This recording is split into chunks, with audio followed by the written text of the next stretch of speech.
Les supports externes soulagent la mémoire individuelle et accroissent la mémoire collective. Ils existent depuis longtemps.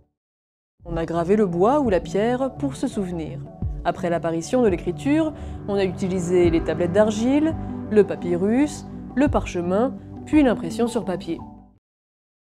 Aujourd'hui, le support le plus répandu est numérique. On stocke sur des disques durs. Cette mémoire est codée en octets.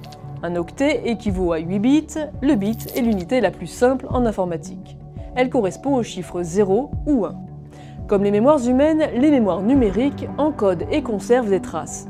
Leur volume ne cesse d'augmenter.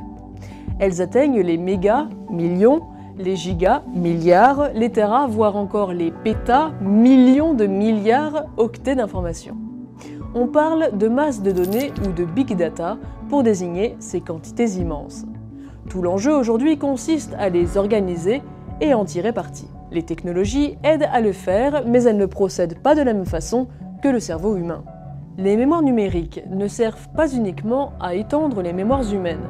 Elles permettent de mieux comprendre les mémoires humaines en les modélisant. Observons Gustave. C'est un robot. On lui demande de faire cuire une crêpe et de la retourner. La première fois, il échoue. La seconde fois, c'est un peu mieux. À la troisième tentative, il réussit enfin.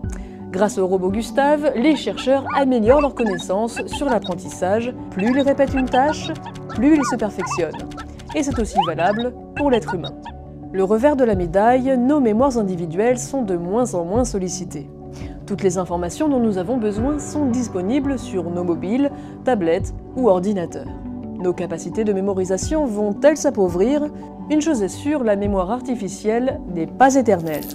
Les disques durs sont fragiles et les technologies évoluent à une vitesse étourdissante. Souvenez-vous des disquettes, elles ont complètement disparu de la circulation et presque de notre mémoire.